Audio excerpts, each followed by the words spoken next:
আসসালামু আলাইকুম, সবাইকে স্বাগত জানাচ্ছি আমার আরো একটি নতুন রেসিপি দেখার জন্য। সবজি নুডলস তো অনেকে রান্না করে খেয়েছেন, অনেকে অনেক রকম ভাবে। আজ আমি আপনাদেরকে একটু ভিন্নভাবে সবজি নুডলসের রেসিপিটা শেয়ার করব। সবজি নুডলস বানানোর জন্য আমি প্যানে পানি দিয়ে দিলাম, পানিটা আমার ফুটে উঠেছে। এখন আমি এতে দিয়ে দিচ্ছি ফুলকপি। ফুলকপিটা আমি এরকম ছোট ছোট টুকরো করে কেটে নিয়েছি। এখন আমি গরম পানিতে ফুলকপিটা দিয়ে দিলাম। এরপরে দিয়ে দিলাম টুকরো করা সিম, দিয়ে দিচ্ছি গাজর, দিয়ে দিলাম 1 চামচের মতো লবণ। দিয়ে আমি সবজিটা একটু সেদ্ধ করে নেব। আমার হাতের কাছে যেই সবজিটা ছিল এই সবজি দিয়ে আজকে আমি নুডলসটা তৈরি করে নেব। আপনারা চাইলে কিন্তু এখানে আরো সবজি দিয়ে নুডলসটা তৈরি করে নিতে পারবেন।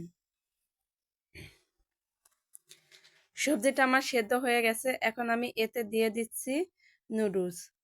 নুডলসটা দিয়ে আমি সবজির সাথে মিশিয়ে আরো 4 থেকে 5 মিনিটের মতো নুডলসটা সেদ্ধ করে নেব।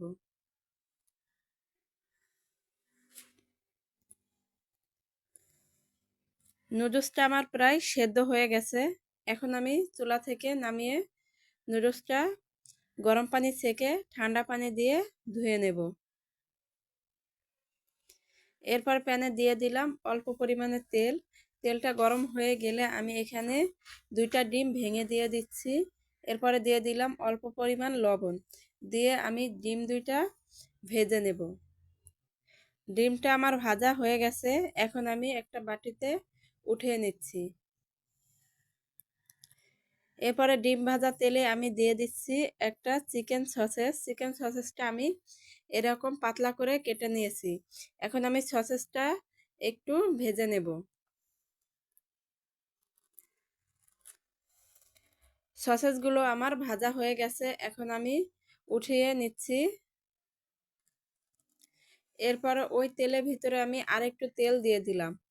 দিয়ে দিচ্ছি বেশ কিছুটা পেঁয়াজ কুচি, 5 থেকে 6টা কাঁচামরিচের ফালি। এরপরে পেঁয়াজটা আমি একটু নরম করে নেব। পেঁয়াজটা আমার নরম হয়ে গেছে, এখন আমি এতে দিয়ে দিচ্ছি 2টা টমেটো কুচি, অল্প পরিমাণে লবণ যাতে টমেটোটা তাড়াতাড়ি নরম হয়ে যায়। টমেটোটা আমার সেদ্ধ হয়ে গেছে, এখন আমি এতে দিয়ে দিচ্ছি কিছু ধনিয়া পাতা কুচি, দিয়ে দিচ্ছি 2 চামচের মতো সয়া সস, দিয়ে দিলাম 4 থেকে 5 চামচ টমেটো সস। এরপরে দিয়ে দিলাম নুডলসে থাকা প্যাকেট মশলাগুলো।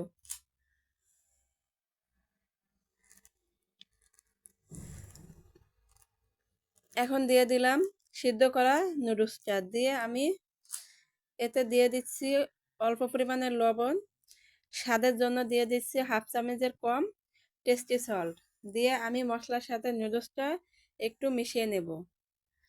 মশলার সাথে নুডলসটা আমার মেশানো হয়ে গেছে, এখন আমি উপর থেকে দিয়ে দিচ্ছি ভেজে রাখা ডিম আর সসেসটা, দিয়ে আমি আরও 2 থেকে 3 মিনিটের মতো জাল করে নেব এবং নুডলসটার সাথে ডিমটা আর সসেসটা ভালো করে মিশিয়ে নেব।